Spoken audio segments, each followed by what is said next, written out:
I had just gained the power of a creator, only to be diagnosed with terminal stomach cancer the very next day. To stay alive, I turned my family's orchard into a sandbox world. I tried to speed up the evolution of life, hoping to create a civilization that could cure cancer. The tiny people inside kept exploring their square sandbox world. Then one day, they were horrified to discover that the sky was round and the earth was square. There were even colossal giants towering miles into the sky. Whenever a civilization failed to develop the way I expected, I wiped everything out and started over. I gave the heroes of every civilization one chance to ask me a question. Whenever they asked how many days it took me to create the world, I thought back to digging up the ground to build the sandbox. It took me a full 7 days to create this land. And so, God created all things. The legend that he did it in only 7 days spread across the land. Civilizations rose and fell in my sandbox over and over again. But who could have imagined that so many magnificent civilizations all began with a single spore? At first, in the 16-acre sandbox I built in the orchard, I created a shallow artificial pond and turned it into an ocean by giving it the right saltwater ratio.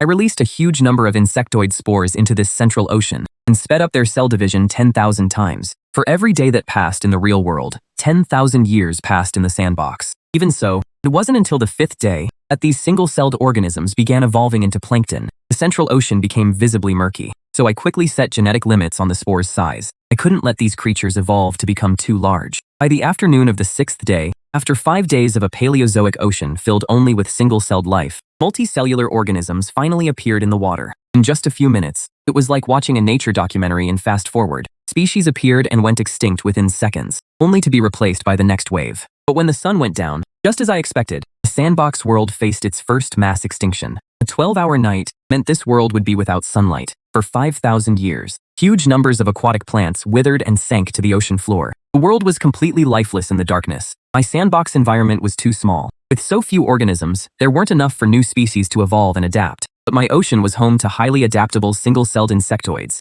Half an hour after the moonlight began shining down, a faint patch of blue appeared on the sea among the dead plants. It was a blue, leaf-shaped plant about the size of an ant. Despite no longer receiving direct sunlight, this plant had somehow adapted to use moonlight for photosynthesis. I was amazed. I named the plant blue silver grass. This plant survived the first wave. After the mass extinction, it began evolving rapidly within seconds. Blue silver grass rapidly adapted to the darkness, spreading across the sea like lily pads. It absorbed moonlight from the sky over the entire yard. Another hour passed. After tens of thousands of generations of evolution, it began branching into different varieties. It even split into 2 distinct species. Some blue silver grass continued absorbing moonlight and became more efficient at converting it into energy. The rest actually became carnivorous. They absorbed moonlight and gave off a faint silver glow, luring over other floating blue-silver grass and devouring them. Watching this, I couldn't help but marvel at the resilience and wonder of life. This sole-surviving aquatic plant had somehow managed to create its own diverse ecosystem in the dark ocean.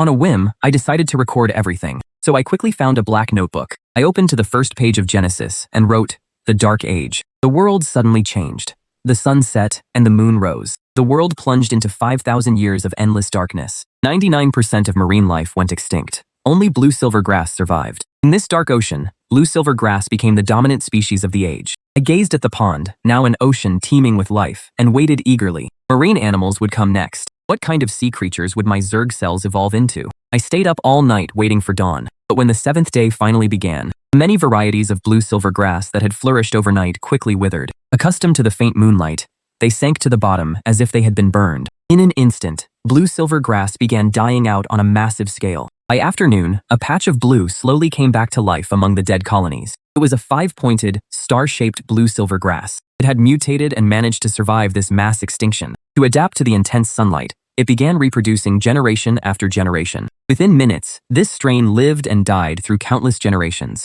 It gradually changed from blue, eventually forming a bed of dark purple, star-shaped seagrass. Deeply impressed, I named this species Purple Glow Grass. I turned to the 2nd page of the black notebook and wrote, "The Age of Light." The world suddenly changed. The moon set and the sun rose. The blazing sun hung overhead for 5,000 years. The once dominant blue-silver grass that had survived the Dark Age suffered a mass extinction. The weaker purple glow grass lineage seized the opportunity and rose to power. It became the dominant species of the age. Night fell on the 7th day. The purple light grass lived peacefully in the ocean. It could now survive 5,000 years of alternating day and night. Meanwhile, photosynthesis from the many aquatic plants greatly increased the water's oxygen levels. The conditions were now right for marine animals to emerge. Soon, the single-celled organisms in the ocean began to evolve. The first to emerge were a group of creatures shaped like black beetles. With that, marine animals took the stage in the age of evolution. The moment I saw the animals appear, I finally smiled with relief. Exhausted after staying up all day and night, I went back to my room and fell asleep as soon as I lay down. When I woke up, it was already the 8th day since the Sandbox's creation. I discovered that some marine animals were no longer content with the fierce competition in the ocean. They had evolved into amphibians and were living along the barren coast. I quickly recorded the third era on the page after the Radiant Martial Era, the Age of New Life, an explosion of animal species. The first marine animals emerged, ushering in an age of thriving biodiversity. With the advantage of their shells, invertebrates dominated the seas and became the rulers of the era. But their reign didn't last long. Vertebrates emerged and defeated them with their superior agility. They became the rulers of the Age of New Life. They would crawl out of the ocean and rule for ages to come. After writing all this, I quietly closed the black notebook. Although the spores were about to evolve into land-dwelling creatures, there was no telling how long it would take them to develop intelligence. Then I had an idea. I could add a drop of my own blood. But the idea was too bold, so I decided to play it safe and test other genes first. I headed to the zoo and bought an orangutan blood sample by claiming it was for a university research project. By the time I returned to the orchard,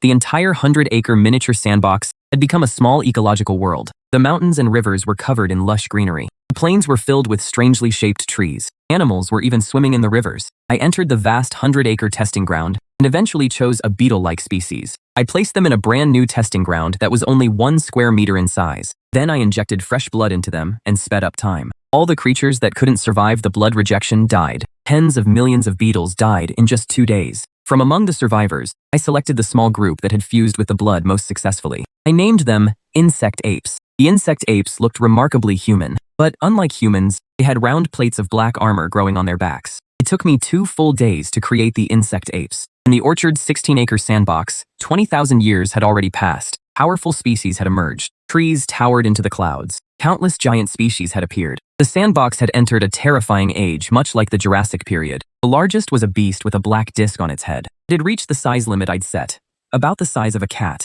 I took the insect apes I'd created through my experiments and released them in the southern part of the sandbox, inside a vast canyon surrounded by lush trees. I wanted to see how the insect apes would survive in this age. I also set the sandbox's time flow to 100 years per day. First thing the next morning, I rushed straight to the sandbox to check on the insect apes. To my delight, they had already formed a primitive tribal society. They had even developed a basic language and culture. But I was worried about how weak they were. Their ancient genes from 20,000 years ago were no match for the giant beasts of this age. I wasn't about to stand by and watch the insect apes I'd worked so hard to create go extinct. So I decided to give them the seeds of civilization. I ordered a miniature potted pine tree online and had a weapon custom made that was only slightly thicker than a needle, an exquisitely crafted alloy greatsword. By the time both items arrived, a day and a half had passed, 150 years for the insect apes. By then, the insect apes in the sandbox had dwindled in number and were nearly extinct. Oddly enough, that actually gave me some hope. In an age like this, surviving for 150 years without going extinct proved they still had great potential. So I set the time flow back to normal and entered the sandbox. The insect ape settlement lay in ruins, with bodies everywhere. Run! We're not safe here anymore. The dark claws are coming. Several male insect apes growled, telling the women and children behind them to flee. They stayed behind, swinging clubs made from the joint bones of unknown beasts, and charged at several gaunt, pitch-black beasts called dark claws. We have to survive. The women and young insect apes fled with despair on their faces. They seemed used to living on the run. Male insect apes who had charged forward had already become food for the dark claws. Blood sprayed everywhere. Watching from a distance, I couldn't bear to see it. The primitive tribe had suffered terrible losses. As I strode forward, the fleeing insect apes felt the ground shake. Countless startled birds took flight, and beasts scattered through the ancient, untamed forest. Hordes of creatures fled in every direction. Mountains and rivers were flattened beneath my feet. Some powerful creatures didn't even have time to react before a foot came down from the sky and crushed them. I quickly caught up with the fleeing bug ape soldiers. The dark claws that had been tearing apart the bug ape corpses were crushed under my foot as I passed by. Oh my god, what is that? How can a creature be that huge? It's 10,000 times bigger than Fenba, the largest 100-meter beast. It crushed those terrifying dark claws with a single step. The bug apes turned to look. They saw a massive creature towering into the clouds, like an ancient giant piercing through the heavens. They screamed and collapsed to the ground. I could understand the bug apes' language, but I paid no attention to their shock. After all, to them, I was basically their creator. Run! Hurry! There's no escape! We're no bigger than a single strand of its hair. Countless fleeing bug apes collapsed to the ground. But amid everyone's terrified screams, the young bug ape stubbornly looked up at the sky and shouted at me, "Are you here to eat us too, you giant beast? You killed my dad, my mom, and my big brother. Why are we so weak?" I was surprised by the young bug ape's courage. Then, an idea came to me. I would choose him. I gently reached down and lifted the bug ape onto my palm. The young bug ape's mind instantly went blank. The colossal creature's palm seemed like a boundless continent, while he was no bigger than a tiny crease in it. When he looked up again, the towering giant's eyes shone like brilliant suns in the sky. I had hidden my face from the species inside the sandbox, so all they could see was a blurry face surrounded by a hazy glow. I held the tiny bug ape in one hand and gazed at him calmly. "Gilgamesh, do you want to change all of this?" The young bug ape suddenly began to tremble. Standing on my palm, he shouted, "We can actually communicate? There's really an intelligent giant like you in this world? Why do you call me Gilgamesh?" I held him level with my eyes and calmly replied, "Having a name is one sign of intelligence." Standing on my palm, Gilgamesh suddenly grew excited. "We can communicate, so we're both intelligent beings. And why won't you save us? You're so powerful and mighty." The bug apes had no idea what kind of being I was. They simply assumed I was an intelligent creature like one of the giant beasts. I had no intention of explaining myself. I held Gilgamesh in the palm of my hand and strode across mountains and rivers. Vast stretches of trees and wildlife were crushed underfoot. I told the frail bug ape in my palm to look down. My booming voice echoed across the sky. "Look, every species in this world is equal. You're no different from any other plant or animal. Why should I save only your kind? Just because you're intelligent?" Gilgamesh was speechless. Suddenly, he cried out in despair. "Then why did you come to us? No one can save you, so don't expect anyone to come to your rescue. Only you can save yourselves. But I can teach you the ways of civilization so you can save yourselves." Standing in my palm, Gilgamesh stared down in awe. It was his first time looking out over this vast land from above the clouds. Mountains and rivers lay far below him. Countless beasts fled beneath the giant's feet, roaring in terror. It was a vast and breathtaking sight. What a magnificent, fantastical view from the sky. What terrifying yet awe-inspiring power. Trembling, he asked, "What is civilization?" I had never thought about how to explain civilization to this newborn race. After thinking for a moment, I gave him my answer. Civilization is fire, knowledge, and order. Above all, it is the great power intelligent races use to protect themselves. At the mention of great power, Gilgamesh became lost in thought. I placed him on my shoulder and returned to the Great Canyon. Then I took a miniature welcoming pine I'd bought online out of my backpack and planted it in the soil. It was only a 60-centimeter welcoming pine, but to this miniature land, it was an endless divine tree towering into the clouds. Looking up, its massive, winding canopy disappeared into the mist, with no end in sight. If you want the power of civilization, prove your courage and climb the divine tree. This is my trial for you, a test of wisdom and courage. With that, I placed the custom-made metal greatsword and a kerosene-soaked match beneath the tree. After some thought, I also placed a capsule containing termite genes at the top of the tree. It was a byproduct of the experiment that created the bug ape race. My booming voice echoed across the sky once more. These are the three treasures of civilization. The first is the Sword of Judgment. It is the weapon that protects civilization. Unlike the savage species scattered across the land, only a species that can use tools deserves to be called intelligent. The second is the Torch, which burns with searing flames. It is the bridge that sustains civilization. Mastering fire marks the dawn of civilization. The third is the Heart of Power. Only the bravest warrior in the world can take it. Survive the trial of the Blood of Power, and you'll gain unmatched strength. If you don't, you'll die. If you want to change the fate of your people, climb the divine tree before the torch goes out, and claim the three treasures of civilization. With that, I gently placed the young insect ape on the ground. Then, as he watched in awe, I strode away across the mountains and rivers. The moment I left the orchard, I immediately sped up time in the sandbox by 100 times. This match would normally burn for only a few seconds, but to the creatures in the sandbox, it would burn for several days. Then I looked through the telescope and got a clear view beneath the divine tree. Young Gilgamesh was climbing the divine tree with fierce determination. To me, the tiny creature was climbing so fast that he was nothing but a blur. In just a few seconds, he fell countless times, but each time he struggled back up. A little over 10 seconds later, he finally reached the top of the divine tree. But for Gilgamesh inside the sandbox, he had lost count of how long he'd been climbing and how many times he'd failed. At the top of the divine tree, standing on its lush green canopy, Gilgamesh raised his sword high and seemed to be saying something. Then he became a blur again as he quickly climbed back down. I was curious, so I used my power of creation to replay the scene at the top of the divine tree. There stood Gilgamesh, having conquered the divine tree. He raised the Sword of Judgment high and swung it over his head. He looked down at all the living creatures beneath the divine tree. The bone armor on his back gleamed jet black. His determined face was full of confidence. We have wisdom too. One day, we'll be like that great beast of wisdom. Every one of our people will possess mighty divine power and inspire such fear that countless beasts will flee before us. I will lead my people to the very top and spread the flame of civilization across the land. That moment atop the divine tree in the ancient era was recorded for all eternity. Millions of years later, people learned that this land had once been home to the ancient Yanli dynasty, which flourished brilliantly before vanishing in an instant. Through archaeology, they discovered the ancient people's historical hymn of Yanli, written for their great king. The oldest known text,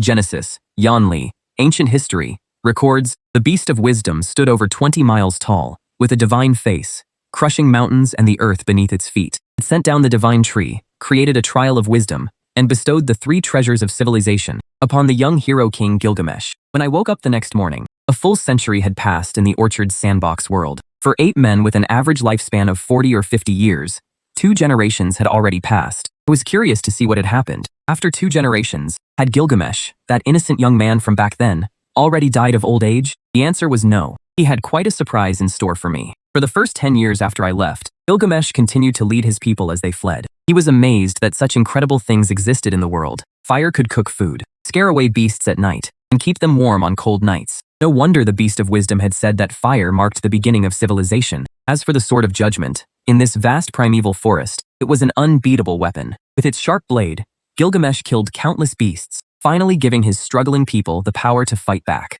Over the next 10 years, Gilgamesh left his youthful innocence behind and matured. He grew tall and imposing, becoming the strongest hunter among the ape people. The tribe hailed him as the hero king. He even burned the land to enrich the soil and began practicing basic farming. He became arrogant, domineering, and convinced that he was above everyone else. The beast of wisdom had entrusted him with the 3 treasures of civilization. He knew that civilization depended on passing down knowledge and history. So he boldly invented cuneiform to record his people's history. He created a written language. He saw himself as the first wise man to open the door to civilization. So he recorded and praised the story of how he created civilization in a book, brazenly naming it Genesis. He was a brutal tyrant, an absolute dictator, yet he was also incredibly charismatic. He had 131 wives in the tribe who bore his children. Most of his children were strong and powerful, inheriting his size and intelligence. But the ape people only lived an average of 30 or 40 years. By then, Gilgamesh was already in his 30s. He had once wielded the sword of judgment. Now, the bold and rugged hero king had entered his twilight years.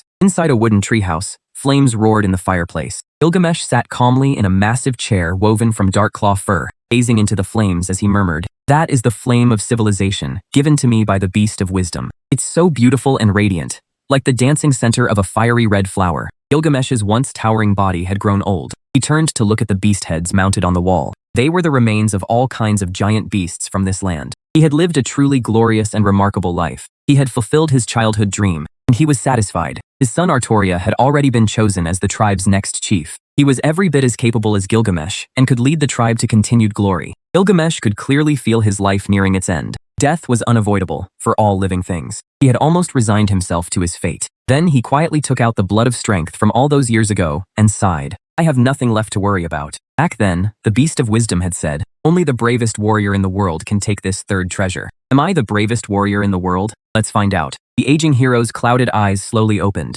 In a daze, he recalled the glorious years of his life. He suddenly smiled, cut open his arm, and poured the blood of strength into the wound. Excruciating pain tore through him. Gilgamesh collapsed to the ground, writhing in agony. This aging hero had fought countless battles throughout his life, but he had never gasped in such agony before. In the end, he survived the ordeal and slowly rose to his feet. His long hair had lost its original color and turned pure silver. His face was as perfect as a god's. "I'm young again. This power," murmured a muscular, white-haired young man inside the treehouse. Blood of strength held truly incredible power. At that moment, Gilgamesh could clearly feel an endless surge of power welling up inside him. Meanwhile, back in the tribe, Gilgamesh's son, Artoria, stood in a high place. He raised the sword of rupture high and announced that he was taking over as chief. Artoria was wise and brave, with both talent and virtue. Compared to his cruel and arrogant father, he was a much more capable and caring chief. Gilgamesh knew this too. That was why he had willingly handed the position to him in his old age. But now, everything was different.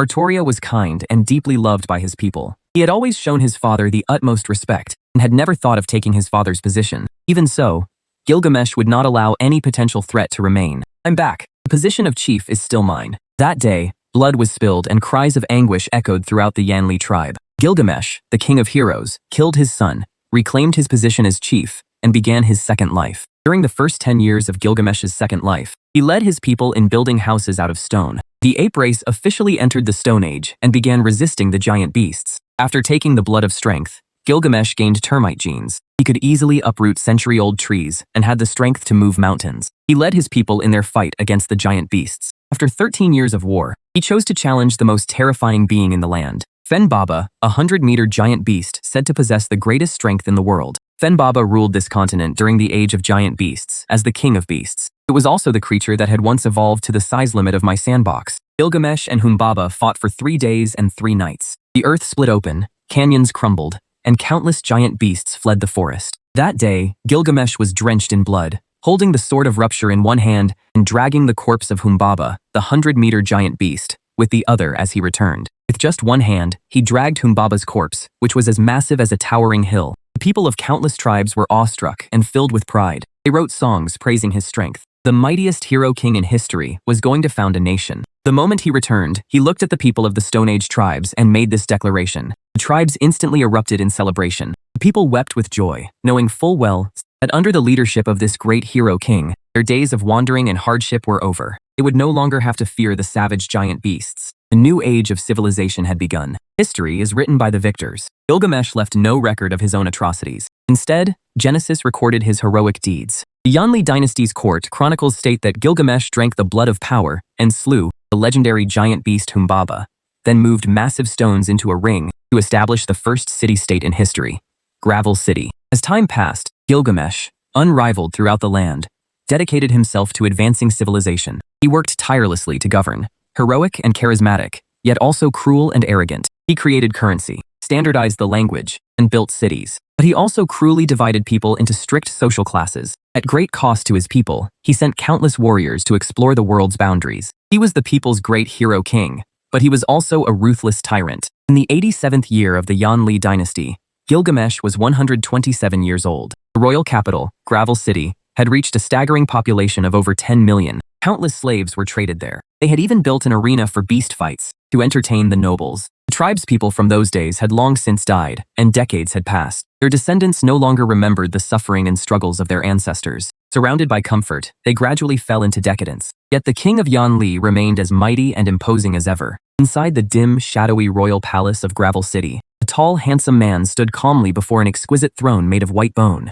At his side, as always, was the legendary Sword of Rupture. Your Majesty Gilgamesh, great king of Yanli and lord of the city-state, we have finished exploring the entire land. Han Ming, the palace minister and star envoy, bowed slightly and excitedly recounted everything they had seen over the years. What is our world like? Gilgamesh stared at the minister before him. His piercing gaze seemed to pass through the palace walls and reach the blue sky beyond. The warriors who had set out to explore the world all those years ago, he traveled in every direction, spending several decades on their journeys. Countless people died along the way. But today, they finally discovered the shape of the entire world. Han Ming gestured respectfully but dramatically as he explained, "Our world has a round sky and a square earth. The sky is an infinitely vast arc, while the earth is a perfect square. A vast ocean lies at its center, surrounded by mountains and rivers. This land is unbelievably vast. Even flying straight there and back on the fastest beast, it would take more than 20 years to travel between the world's two edges." Gilgamesh sat silently on his throne for a moment before saying, "That will be all.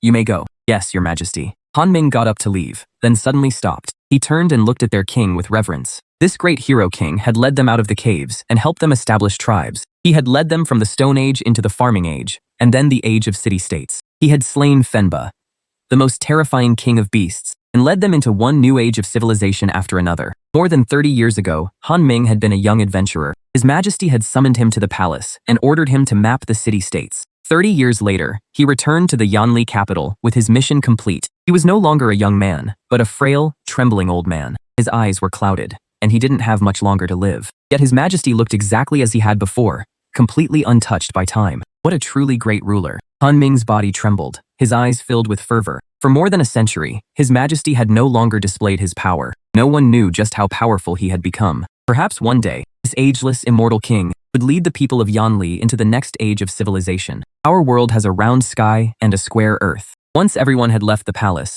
Gilgamesh recalled those words and let out a long sigh. He gently caressed the great sword beside him, like a lover who had been with him for countless years. "I've mastered the power of the beasts, and I've completely unraveled the secrets of the blood of power. But as for the Sword of Rupture, I've searched the entire world and still haven't discovered how it was forged," Gilgamesh murmured, stroking the blade in astonishment. What exactly is this material? What kind of beast could these bones have come from? Or what civilization had the skill to make it? Sadly, this world isn't a real world after all. I never placed any ore in the sandbox, so the civilizations in the sandbox could never advance beyond the Stone Age. In their understanding of the world, there was no such thing as metal. To this world, this gleaming, indestructible material was mysterious, powerful, and one of a kind. We've searched all the way to the ends of the world, but we still haven't found the great giant beast of wisdom from all those years ago. Where in the world does he live? The giant beast of wisdom civilization is simply beyond comprehension. This sword of rupture he gave me was a priceless treasure. But this sacred sword that gave rise to an entire civilization was also a warning to me. I've only mastered part of the power known as civilization.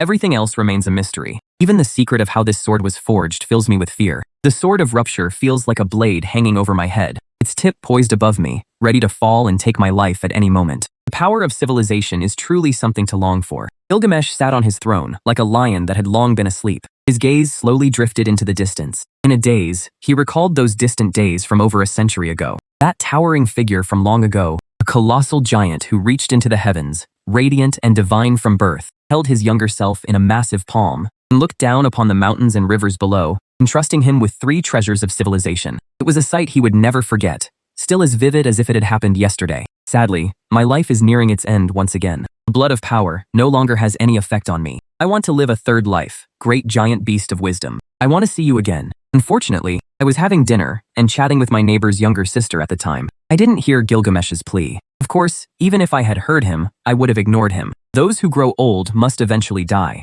No one can live forever. Gilgamesh had already lived long enough to make even me envious. He had lived a glorious, legendary life with the whole world watching.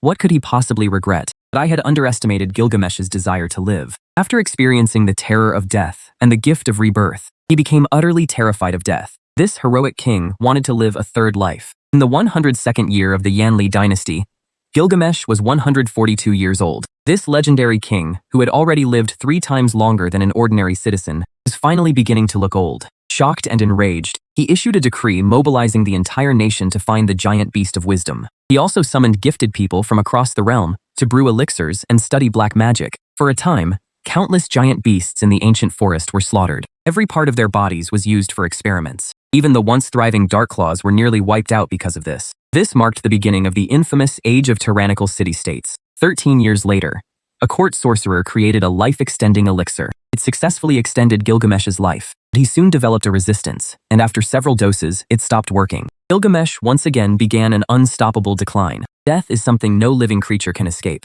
Even the greatest heroes are no exception. Year 145 of the Yanli dynasty. Another 30 years passed. Gilgamesh could feel his life rapidly slipping away. The imposing old man sat motionless on his throne. He closed his eyes and murmured, "My life is about to end, but I still don't want to die." After sitting in silence for 3 days, he finally opened his aged eyes. Finally accepting the passage of time, he began choosing candidates to become the next king. The entire kingdom was instantly thrown into an uproar. The great king was dying. Gilgamesh, the long-lived and seemingly immortal hero king, was actually nearing the end of his life. But at first, no one dared to step forward. The last time Gilgamesh began to grow old, he chose his most trusted son, Artoria, to become the next ruler. But after gaining a second life, he killed Artoria with his own hands. Everyone was afraid of becoming the next Artoria. But Gilgamesh once again proved himself the wisest of kings. He issued a decree stating that every candidate for the throne would receive the blood of power. They would gain strength equal to his own, and no longer need to fear him. They would also be allowed to lead their followers away and build a second royal city.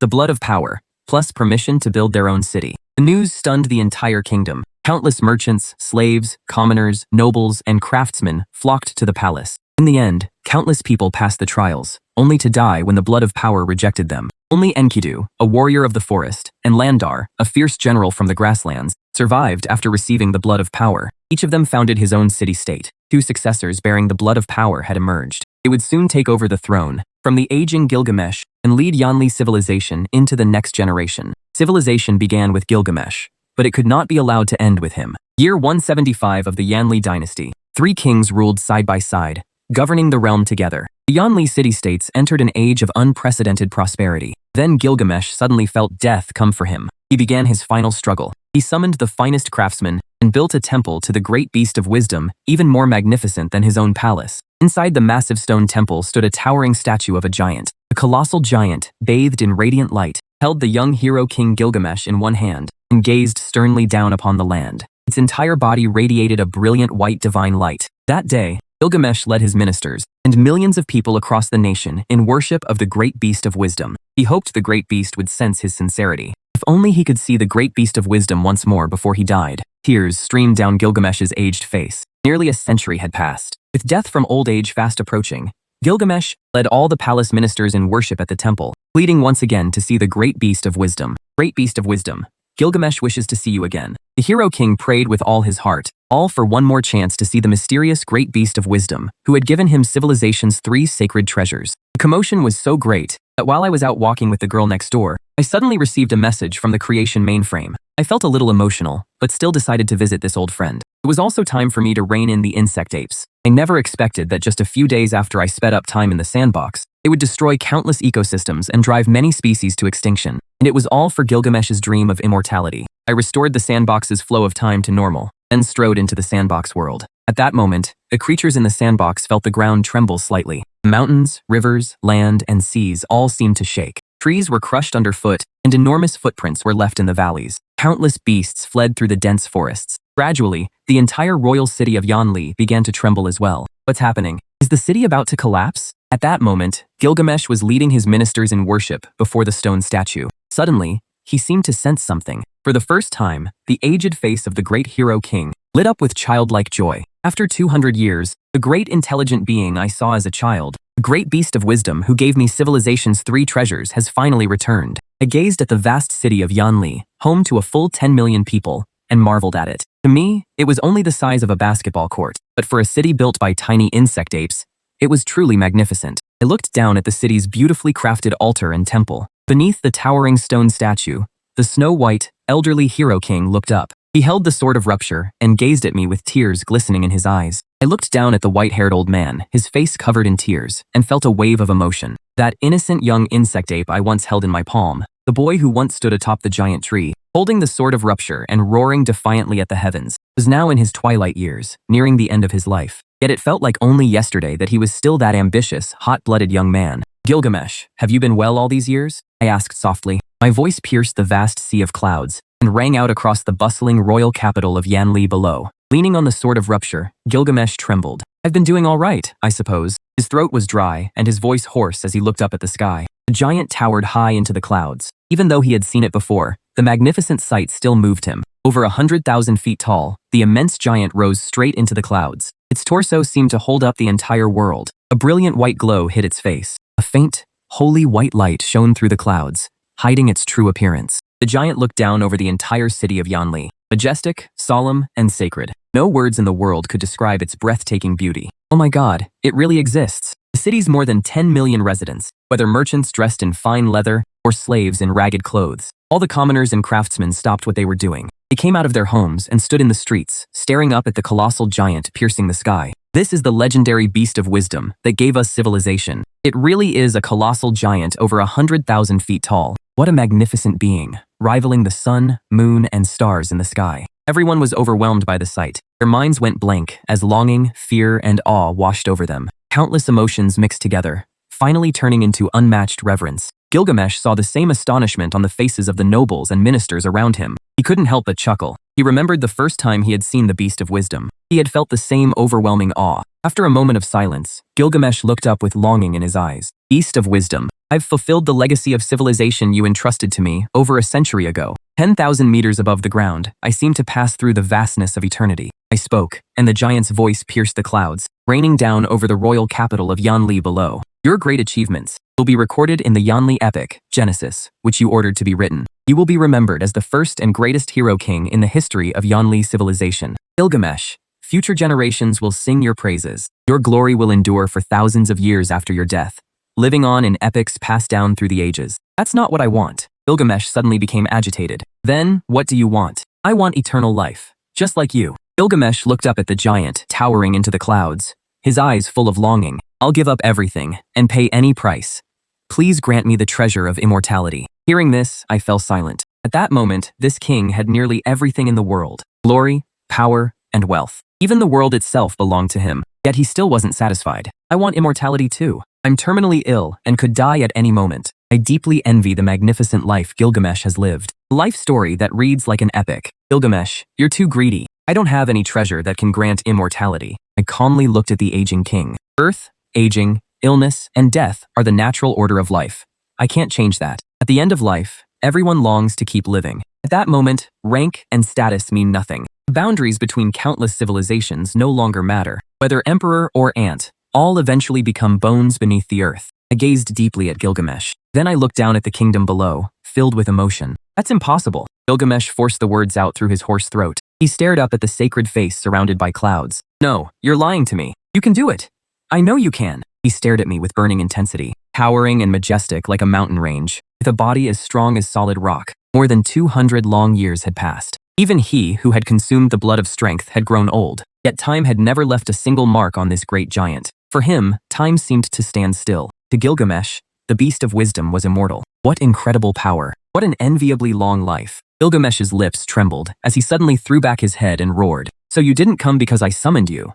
You came to witness my death, didn't you? To watch a lowly, pitiful creature tremble as it grows old and dies. Gilgamesh, I came to see you off. I don't have the power to extend your life. I also came to carry out civilization's second handover and deliver a warning. I sighed and continued. Your civilization is far too brutal. You drive the surrounding creatures to extinction and destroy the forests. You slaughter giant beasts and trample the continent beneath your feet. A true civilization is neither cruel nor barbaric. I demand that you stop the killing. Stop the killing? Though Gilgamesh was old, he was still strong. He suddenly rose to his feet, trembling. The flame in his eyes seemed to burn ever brighter. The white-haired old man suddenly stepped forward. The killing will never stop, and neither will my advance. Do you know that the sword of rupture you gave me all those years ago has hung over my head ever since? It gave me immense power, but it also filled me with unimaginable fear. But today, I will draw this sword hanging over my head with my own hands. Where is the royal scribe? The historian tasked with writing Genesis stepped forward at his summons. Record this moment in the history of our civilization. Write down every word I say. At the red stone desk, the historian cried out in grief. He silently picked up his quill and spread out a sheet of gray parchment. Please speak, Your Majesty. Humanity's struggle against nature is a story of courage and glory. I commissioned Genesis to preserve our history for future generations. Now, let history record the courage I show in this moment. Let future generations understand the courage their ancestors showed in defying nature. Gilgamesh took a deep, ragged breath. Leaning his aged body on the sword of rupture, he chuckled softly before declaring in a loud voice, in the 105th year of the Yanli dynasty, after slaying Humbaba, the mightiest legendary beast in history, Gilgamesh, the king of heroes who had reigned for over a century, took action once more. He used the power of the entire nation to lure the mighty intelligent beast into revealing itself, intending to strike it down with his sword. I silently looked down at everything, surprised and filled with conflicting emotions. Last time, he killed his son. This time, he was going to kill a god. But I quickly regained my composure. Gilgamesh's actions seemed unbelievably bold, but they were only natural. The first time he came close to death, the king of heroes came back to life and killed his beloved son with his own hands. The second time he came close to death, he chose to raise his sword against me, the one who had given him the 3 treasures of civilization. Perhaps I should have known from the very beginning, when, among a group of trembling insect apes, I chose the brave young insect ape who dared to roar a challenge at a towering giant, what that choice would mean. He had never known fear in his life. It was only natural that he would now raise his sword against me. It was simply in his nature. I said calmly, Gilgamesh, I'm warning you one last time. Please put an end to this reckless venture. This is barbarism, not civilization. You'll pay a terrible price for what you're about to do. No price is greater than death. Gilgamesh slowly opened his blood-red eyes. It was as if he had returned to his youth, once again filled with the passion and madness of his younger days. Just as I once faced certain death to slay Humbaba, today, I will slay the beast of wisdom, steal his civilization, seize his power, and achieve true immortality. I will lead my people. Gilgamesh, the god of war, let out a thunderous roar. This was the first clash between civilizations. An intelligent civilization was challenging the one and only beast of wisdom. You may have once guided our civilization, but now you stand in the way of our progress. He raised his sword high. A fierce wind whipped his unruly silver-white hair around wildly. Just then, a deep bell rang out across the entire royal city. The entire royal city of Yanli erupted into a frenzy. An army hundreds of thousands strong surged forward, forming tightly packed, orderly ranks. I watched the scene and sighed. So, more than a decade ago, Gilgamesh had already begun preparing to attack the beast of wisdom. Today was just a trap to lure me out. If I refused his terms, he would lead his men to kill me. He was both bold and cunning. From that perspective, he truly was a great tyrant. Meanwhile, in a great city on the distant plains, Landar, the barbarian general of the plains, stood calmly before the palace. Even from so far away, he could still see the giant towering into the clouds. What a magnificent, colossal, and perfect being. As Landar stared in awe, his pupils suddenly narrowed. It was time to act. If it weren't for the need to find allies, with His Majesty Gilgamesh's tyrannical and overbearing nature, how could he possibly have given the precious blood of power to anyone else? He had planned for this moment from the very beginning. Landar suddenly drew his sword. With the fearless spirit of a plains barbarian, he shouted, "March!" History will remember this glorious moment. In the 175th year of the Yanli dynasty, the people of the plains will slay the beast of wisdom and fight for the blood of immortality. Meanwhile, atop the divine tree near the royal capital, which had once reached straight into the clouds and served as the trial ground for the three treasures of civilization, a thriving forest city now stood. At the top of the divine tree, Enkidu, the forest warrior, leaned on a wooden cane. He quietly gazed at the terrifying giant, towering into the clouds in the distance. Several disciples stood silently behind him. "Teacher, it's time to go. We should keep our promise to the king," someone reminded him in a low voice. "No.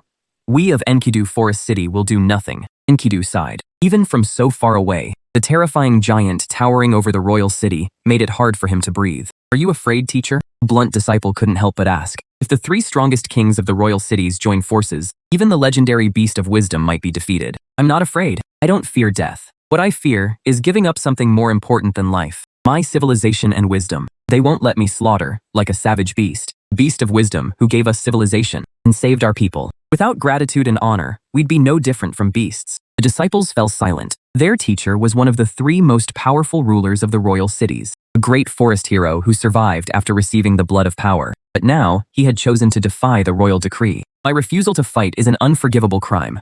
Cut off my head. If His Majesty wins, take my head to the royal palace." I defied his decree. Under His Majesty's brutal rule, I'm doomed to die anyway. This was my decision alone. Ask His Majesty to spare our city. If the beast of wisdom wins, take my head to him instead. Beg the great giant for forgiveness. Let the beast of wisdom know that true heirs to civilization still remain among us, and that we're not all savages. Beg him not to wipe out our people, but to leave us a chance to survive. "Teacher." Standing atop the divine tree, Enkidu calmly spread his arms. Chuanza was silent for a moment, then steeled himself. Blood sprayed through the air. He cut off Enkidu's head with his own hands. One of the greatest heroes of the Yanli civilization, Forest King Enkidu, offered no resistance before his death. Chuanzi stared at the familiar, peaceful face on Enkidu's severed head and silently wrapped it in animal hide. Suddenly, his heart ached. Deep down, he knew that something incredibly important in his life was slowly falling apart. Countless arrows were fired from the ground. This was Yanli's finest army. But to me, they were nothing more than a swarm of ants. Their arrows were sharp, but they didn't have enough force. The arrows and spears struck my thick jeans, without even touching my skin. Even their finest army couldn't pierce my clothes. I should have known. Even an elite army that had conquered the forest and countless giant beasts was completely powerless against an intelligent giant. As soon as I finished speaking, Gilgamesh suddenly leaped, appearing in front of my knee in the blink of an eye. I couldn't help but be impressed. He's incredibly fast. For an ant to spring forward like a flea, that kind of jumping power was truly impressive. I swatted at him. The aging hero king nimbly dodged my hand. Gilgamesh kept moving upward at high speed, nimbly leaping from side to side as he climbed up my jeans. But his expression was extremely serious. "So this is an intelligent giant?" Even the gusts from his slightest movement nearly blew me away. "Your Majesty, Landar is here to help." Landar, the fierce warrior of the grasslands, had arrived too. With a light leap, he soared over 20 feet into the air and grabbed onto my pant leg. I reached for Landar. Faced with a palm as massive as a mountain, the king of the grasslands proved just as agile. Years of fighting giant beasts had made him a seasoned warrior. His exceptional combat skills made him worthy of the title King of the Grasslands. "You two are impressive, but the test ends here." With that, I suddenly thrust out my palm and swatted at Landar with incredible speed. Landar's expression changed drastically. He had no time to react before he was sent flying. The next second, I struck again, swatting at Gilgamesh with overwhelming force. "This can't be." Gilgamesh looked stunned. With only a split second to react, he swung his sword in a brilliant arc to shield himself. My palm struck the blade, sending him flying before he plummeted to the ground. He was defeated in a single blow, yet he had managed to cut my skin. After crashing to the ground, Gilgamesh gave a bitter laugh and coughed up a mouthful of blood. I looked at this remarkable man with admiration. Though defeated, he had never once shown any fear, even though he knew the gap between our strength was impossible to overcome. Gilgamesh was a complex and powerful man with undeniable charisma. He saw himself as supreme and was domineering, overbearing, and proud. Seeing this great hero in his twilight years filled me with pity and regret. But there was truly nothing I could do to keep his life from ending. Landar was also coughing up blood, his chest heaving violently. He looked up at the giant in the sky without a trace of fear. He had been ready to die from the very beginning. The warriors of Yanli never fear death. He just smiled bitterly. So this is how great the gap between us is. What were we even thinking? Starting a war? Do you regret it now? I sighed softly as golden light enveloped my body. My enormous body towered into the clouds. I looked like a giant from ancient times, mysterious and majestic. Do I regret it? No. It was simply a choice. Gilgamesh spat out a mouthful of blood and said nothing more. At that moment, the Yanli civilization was defeated. Even the most intelligent giant beast would lose against a giant this immense. They knew what this meant. A world-ending disaster was coming. I turned to look at the fleeing army. Frantic screams rang out everywhere. Destruction! Extinction! The people wailed endlessly. They trembled in fear and laughed wildly in despair, clearly driven mad. I had never imagined deciding the fate of so many people, or controlling the rise and fall of an entire civilization. I looked down at the aging hero king and spoke calmly. You are about to be destroyed, just as we destroyed countless species of giant beasts. Will you destroy us to avenge them? I looked at him in silence. His civilization was about to be wiped out, yet even now, he showed no fear. After thinking for a moment, I replied, since you refuse to listen to my warning, I will destroy you. You have devastated the world's ecosystem and driven too many species to extinction. I can't let you keep multiplying without end. Hearing this, Gilgamesh smiled with relief. Years ago, you answered me when I asked what civilization was. Before the end, could you answer a few more questions? Our king was actually asking the intelligent beast to answer his questions. Everyone nearby held their breath and looked up at the towering giant. Silence lingered for several seconds. The giant beast remained silent as well. Suddenly, an incredibly deep voice pierced through the vast clouds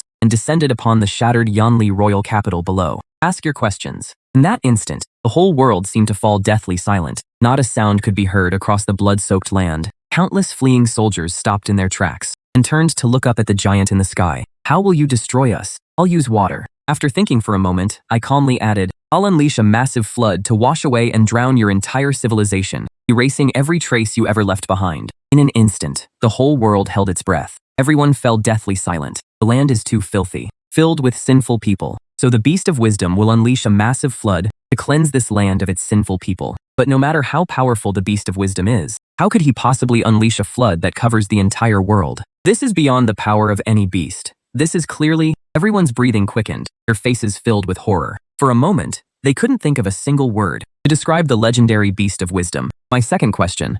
This world has a domed sky and a flat earth. Why have you never left any trace of yourself here? Where exactly did you come from? Beast of wisdom, what exactly are you? Why did you give us the spark of civilization? And why did you stop us from slaughtering other races? You said all life is equal, that savage species, intelligent species, and plants are all equal. Then what exactly does this land mean to you? I lowered my head slightly and looked at the doomed hero king before me. The giant looked down over the entire city of Lionheart, his booming voice echoing across the land. This land is a world I created. You are all my children. Savage species, intelligent species, plants, every species is one of my children. That is why you are all equal. Dead silence. The air itself seemed to freeze. The breathing of the people below grew rapid. The sound steadily grew into waves of heavy panting. Gilgamesh was instantly struck speechless, his face filled with disbelief. No, that's impossible. Suddenly, he began to laugh. His smile widened until he burst into wild, defiant laughter. Interesting. This is truly fascinating. What exactly have we been fighting?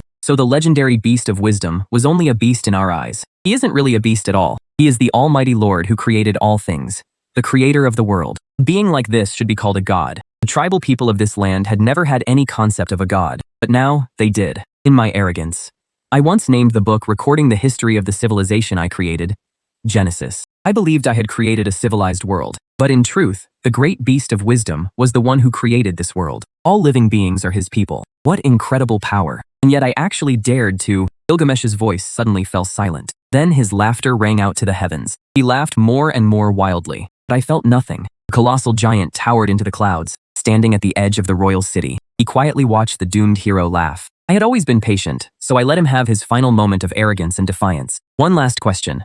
How many days did it take you to create our world? Gilgamesh suddenly asked. That question gave me pause. Back then, to turn this orchard into a miniature world, I had to dig up the soil and shape the mountains and rivers. It took me a full week to transform this square plot of land. So I answered honestly. It took me 7 full days to create this land. 7 days.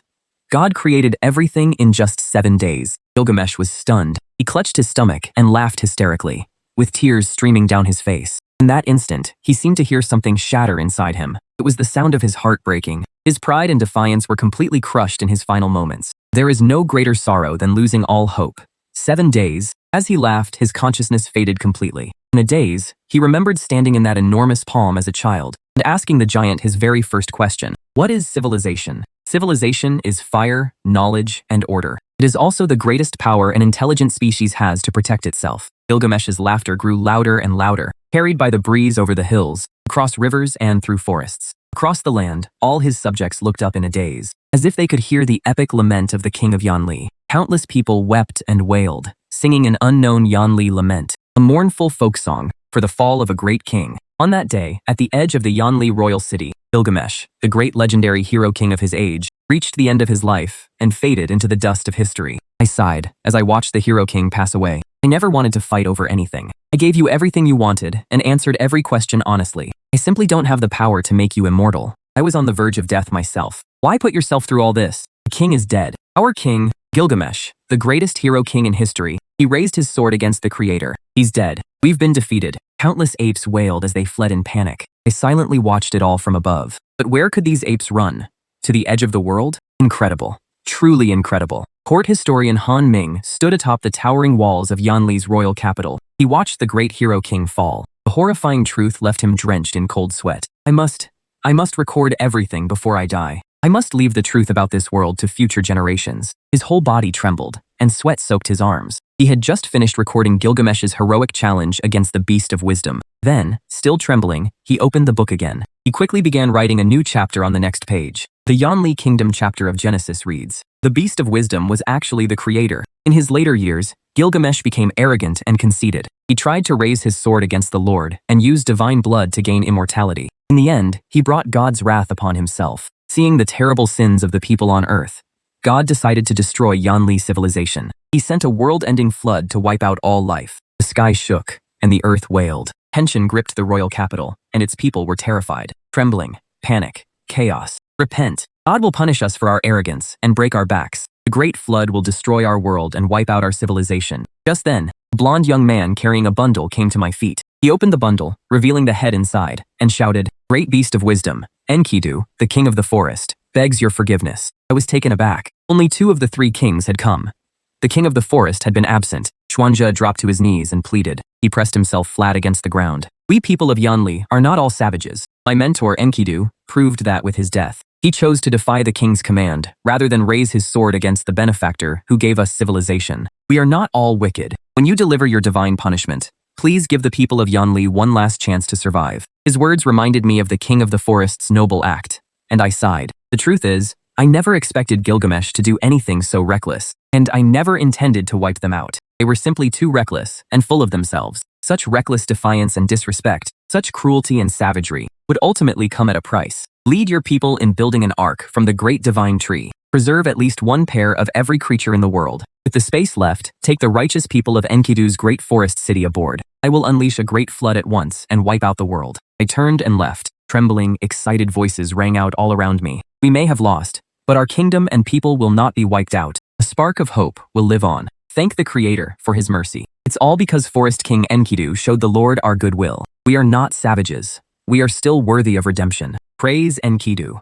Praise the great king of the forest." The historian cried out and wept tears of joy as well. Watching the giant walk away, he furiously put brush to paper. In Genesis, in the chapter on the kingdom of Yanli, he wrote, "Forest King Enkidu's kindness moved the god who had planned to destroy the world, leaving one last chance of survival for the people of Yanli who had dared to defy God. God commanded Xuanzhi to build an ark and escape the world-ending flood. I returned to the yard and got everything ready. I found what I'd left in the corner of the garden, the pressure washer I'd recently bought while shopping with Su Qing, the girl next door. I never expected it to come in handy so soon. In the little over 10 minutes it took me to get the pressure washer ready, 120 days had already passed in the sandbox. Countless people moved around like fast-moving blurs. They cut down the potted divine tree I'd left there years ago and built a massive ark. They brought seeds from every kind of plant and the young of every giant beast. Every species in the world was gathered aboard this massive ark. Fortunately, the world was small, and everyone lived close together. Time to start cleaning. I walked over to the sandbox. From more than 30 feet away,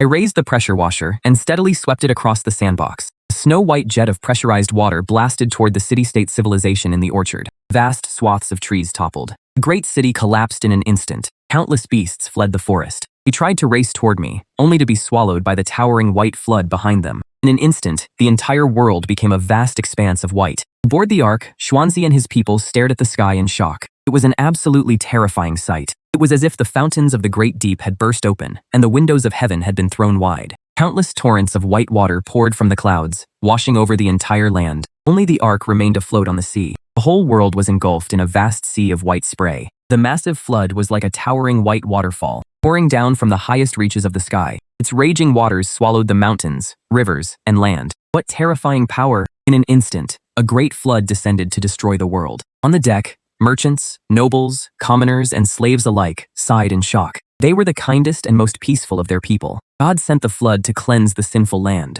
The savage, the cruel, and the sinful would all be swallowed by the flood. The day the great flood destroyed the world became known as Disaster Day. It was the last glimmer of the Yanli civilization. Chuanzi led the last remaining Yanli people aboard the ark, away from the land on the final ark. In a deserted corner of the ship, the historian cried out in grief. Clutching a quill, he crumpled onto the deck, still lost in the vision of that majestic deity. Our world has a round sky and a square earth. God created our world in just 7 days. What incredible power, he wailed, his hands trembling as tears streamed down his aged face. He silently filled in the 7 days of creation with his own ideas. He raised his quill and wrote Genesis, recording God's 7 days of creation. On the first day, God said, "Let there be light," and there was light. God separated light from darkness, calling the light day and the darkness night. On the second day, God said there should be air separating the waters, and so the sky was formed. On the third day, God said, "Let all the water under the sky gather in one place so that dry land may appear." And the water separated from the dry land.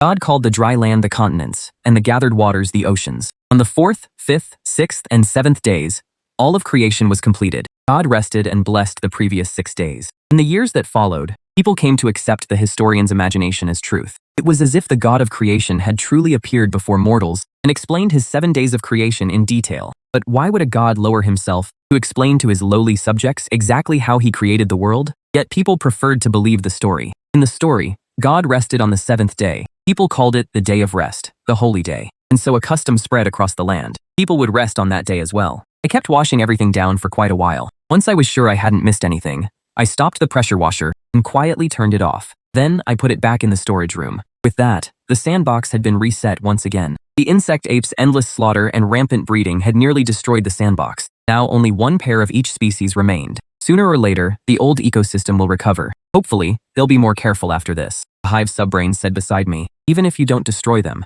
they'll destroy themselves. They'll devour every other species and then die out themselves. It's better to give them a fresh start now." I let out a long sigh. I'm not as fragile as you think. I don't need comforting. I'm just feeling a little upset, that's all. The hive subbrain continued. As the hive queen, you have produced countless offspring and races. You are the great creator. You should get used to seeing countless races rise and go extinct. A vein bulged on my forehead as I corrected it. I'm a man. You are the hive queen. There's no need to argue. They all came from the spores you produced, one by one. Anyway, population control is crucial for the insect apes. I immediately cut it off. I sat in a chair by the courtyard entrance, quietly munching on some freshly peeled fruit. I'll buy a couple of pounds of fruit in town tomorrow. With stomach cancer, I need to take better care of my stomach. For the first time in a while, I picked up my black notebook and began writing. This was the Age of Giants. I had originally planned to call this epoch the Giant Era, to match the Cretaceous age of dinosaurs. But since the Yanli people recorded it as Genesis, I might as well call this epoch the Genesis Era. Its counterpart in Earth's history was the mass extinction at the end of the Cretaceous. A meteor fell from the sky and wiped out the dinosaurs. Here, a great flood came down and wiped out the giants and insect apes. In my history of evolution, it would be called the End Genesis Mass Extinction. I gathered my thoughts. After the Cambrian and Cenozoic eras, I turned to the 4th page and wrote down the 4th epoch, Genesis Era. Intelligent life emerged. The insect apes formed tribes, built city-state civilizations, and drove out the giants. They became the dominant race of the era. But they were so cruel and savage that heaven could no longer tolerate them, so it sent a great flood to destroy all life. The 3rd mass extinction occurred, wiping out 99% of all living things. After documenting the 3rd mass extinction, I went to sleep. The next morning, as I washed my face and brushed my teeth, I felt a terrifying surging power spreading throughout my body. Startled, I quickly began examining my body. Once I'd adjusted to the power, I looked at myself in the mirror. I had grown several centimeters taller overnight, reaching 184 centimeters. My features had become softer yet more handsome, giving me an elegant, mysterious air. My body was muscular and solid, with the perfect build of a Greek statue. I looked lean in clothes and ripped without them. This was the power I'd gained from the 3rd mass extinction. It was countless times stronger than what I'd gained from the first 2. I was already on par with some elite athletes. I clenched my fist and felt it bursting with explosive power. But my handsome looks and perfect proportions made me look like a Norse god. Instead of being happy, I was starting to worry. Changing this much all at once? Su Qing would probably freak out and ask where I got the photo editing hack. I'm screwed. People are going to want to study me. Can I modify my genes? I suddenly asked the hive's auxiliary brain. Could I change these superior dominant genes affecting my appearance back to how they were? This perfect appearance was way too eye-catching. It was the kind of look that would make countless people scream when I walked down the street. Honestly, I'd already been happy with how I looked before. It was already hard enough for Su Qing and the women back in the village to accept my changes. If I kept changing, they'd definitely start getting suspicious. The host has the innate ability to unlock genetic restraints. The host is an insectoid hero. The host can modify segments of his own genome. Would you like to integrate insectoid cells? I was already an insectoid hero. My body had been too weak before to withstand the transformation. Now that my body was stronger, I could finally integrate insectoid cells. I didn't agonize over whether I'd still be human. If I waited much longer, I'd be dead anyway. I could quietly wait for cancer to kill me. But being a normal human wasn't exciting at all. Being a bug sounded much more interesting, so I quietly said, integrate the insectoid cells. Integration initiated. In an instant, a soul-rending agony tore through me. My entire body broke out in a cold sweat. I lay on the bed, howling in pain. Then, I passed out. By the time I came to, 3 hours had passed. My entire body was covered in dark gray grime. I quickly showered and changed before examining myself again. My body was different now, filled with limitless potential. I was a true insectoid now. I had the insectoid's ability to accelerate cell division. I could alter my genes at will. I slowly closed my eyes. In a black void, I saw a twisted DNA double helix. Large stretches of useless, redundant information in my human genome had been cleared out and optimized. Only the essential parts remained. Most of the genetic sequence was now blank. But when I tried to remove the cancer cells, the Genesis mainframe gave me a cold reply. Core genetic components cannot be removed. I took a deep breath. Since I couldn't remove the human genes, I'd have to find a way to cure myself. And the Genesis mainframe revealed a terrifying fact. Cancer cells are human cells that have turned against the body. The stronger a person becomes, the stronger their cancer cells become. In other words, as I grew stronger, my cancer cells also grew stronger and multiplied wildly inside me. During this mass extinction, if I'd absorbed any more power, I might have died on the spot. The thought made me shudder. For the time being, I couldn't absorb any more power from the fourth mass extinction. I took a deep breath and warned myself to be careful. That meant, even if they ran rampant across this land for now, I couldn't just wipe them out in large numbers. In other words, for the time being, even if they ran rampant across this land, I couldn't just wipe them out in large numbers. The balance of power had shifted again. I remembered Gilgamesh's frantic struggle before his death last night. It had also filled me with fear and respect for death. My stomach cancer had progressed from the middle stage to the late stage. Death is what every living creature fears most. Could I really survive? I stood up and walked toward the courtyard gate. With late-stage cancer, I didn't have much time left. In the next era, I had to quickly develop a new civilization in the Great Sandbox and have it unlock supernatural powers. Among those powers, I had to find one that could help me fight the cancer cells. I looked at the sandbox. Everything had withered, and there was barely any life left. One night outside was equal to 40 or 50 years in the sandbox, yet it still hadn't fully recovered. Only one pair of each species remained, slowly reproducing once again. They had also begun to obey God's warning. All life was equal. Aside from hunting for survival, they avoided unnecessary killing. They even helped some species reproduce and rebuild their populations. Meanwhile, all kinds of new species were beginning to emerge after the mass extinction. They came in all kinds of strange forms, like new life sprouting after the end of the world. The world had stabilized and begun to develop again, but it was still too slow. My illness wouldn't give me much more time. I sighed. Should I create a second sandbox and begin Genesis again? I wanted to create a new sandbox world and let it evolve, so its civilization could develop a supernatural power system. But that clearly wasn't realistic. After all, the great sandbox before me had only just shown the first signs of supernatural power. I shouldn't take on more than I can handle. So I decided to try a different approach. Intelligence leads to creativity, which can produce things that don't follow the rules of evolution. In that case, maybe I should tap into other people's ideas. There's only so much I can come up with on my own. Why not rope in a group of people and put our heads together? That's right. This time, I'm going big. Evolving species by myself is way too slow. I might as well get other people to help me simulate spore evolution. I thought of a sandbox game I'd played before. In Spore, players start as spores, then evolve and reproduce, eventually becoming all kinds of creatures. Could I turn a miniature sandbox into an online game? I could let other people enter it through special equipment and treat the sandbox like a game, evolving new species for me. Zerg technology could certainly make that possible, but players wouldn't be able to level up by killing monsters or assign talent points. After all, this wasn't actually a game.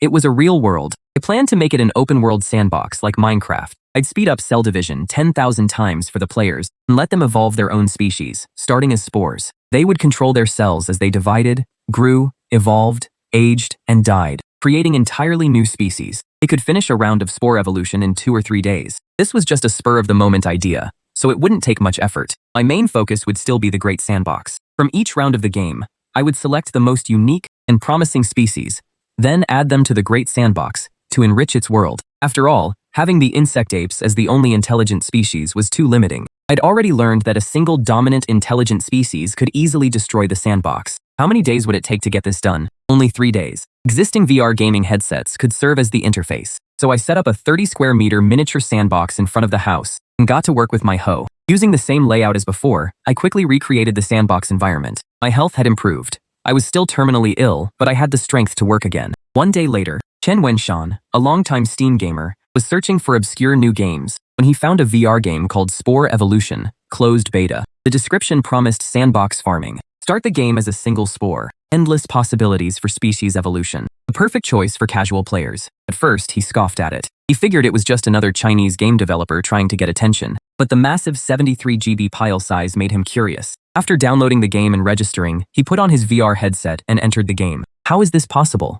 I can actually feel physical sensations. It feels like I'm really swimming in the ocean. Chen Wenshan's mind went completely blank. He knew he'd stumbled upon something beyond imagination. But when he entered the game, he couldn't see a thing. That was because he was still just a spore. As a single-celled organism, he first had to evolve eyes and a visual system. After dying countless times and reproducing over many generations, he finally evolved eyes. Then he grew a mouth and began hunting prey. But his species soon went extinct. His eyesight was too weak to spot enemies, so he was constantly ambushed. He even went to the library to research biological evolution. Half a day later, he finally evolved a species that could barely survive. Countless slimy tentacles surrounded one enormous eye. Below it was a mouthful of razor-sharp teeth. I finally did it. Filled with pride, Chen Wenshan guided his tentacled monster ashore. He marveled at the lifelike mountains and rivers. Meanwhile, I sat by the courtyard gate, eating an apple and soaking up the sun. When I saw the bizarre creature crawling ashore in the distance, I froze. What kind of freakish species is that? Its eye was terrifyingly huge, taking up 2/3 of its body. Just how obsessed was this thing with growing an eye? According to the theory of evolution, using most of its nutrients to evolve a useless eyeball would definitely get it wiped out by natural selection. Still, I found it pretty interesting. Didn't it look just like the evil eye from mythology? Just then, a series of thuds came from the gate. Su Qing had come to deliver my meal. I got up and headed for the gate, accidentally stepping on the evil eye and crushing it. Splat. It was reduced to a pile of mush. The word failure appeared before Chen Wenshan again, leaving him completely dumbfounded. His evolution had been going so well, and he'd finally become a decent species. He'd just crawled ashore to conquer the world, so how had he suddenly been crushed underfoot? I opened the gate, and Su Qing had brought me another delicious meal. She peered into the courtyard. How can you be so happy farming here all by yourself? It's not bad. Farming makes me happy. She stared at me blankly, looking stunned. Why do I feel like your whole vibe keeps changing? You seem so much more refined now. You must be using some kind of cheat, right? Although I'd restored my original appearance, after living through 3 mass extinctions, that transcendent aura was hard to hide. I just touched her forehead. Are you sick? After I completely talked her in circles, she had no choice but to change the subject. By the way, don't you get bored staying in the yard? Want to go shopping with me once in a while? I looked at her in surprise. Are you serious? What happened to your girlfriend? I haven't seen her with you. Did you two break up? We broke up after I got sick and quit my job. So you got a terminal illness at the height of your success, lost your job, and then your girlfriend left you. Now you can only return to the countryside and live out your final days alone. That's pretty sad. I could be your girlfriend until you die. Keeping you company would fulfill a childhood wish of mine. I've volunteered before, so I'm good at taking care of terminally ill patients. I can cook for you, go shopping with you, and chat with you so you can enjoy your final days. My final days? I was speechless, then looked at her with a sly smile. Are you serious? You'll do everything a girlfriend is supposed to do? Su Qing shuddered and quickly backed away, clutching her clothes. This will be a purely innocent relationship. You're already dying, and you still want to take my virginity? Some people are only friends in name, so we can be lovers in name only. She certainly didn't hold back. Then come with me to our high school reunion in a few days. You're good looking, so bringing you along will make me look good. All my girlfriends will be so jealous. Come help me pick out some clothes. You're usually free anyway, and you have money to spare. Since you still have time left, why not splurge with me? That was when I realized I'd fallen right into her trap. This girl came to me because she needed money for clothes and a boyfriend to help her keep up appearances. I suddenly had a girlfriend in name only, which was basically like getting a personal caretaker. This girl loses interest quickly, but at least she can carefully prepare my meals every day. Then, I won't have to keep going into town for food. After all, I have to watch what I eat because of my stomach cancer. Food from outside is too unsanitary. Back to business.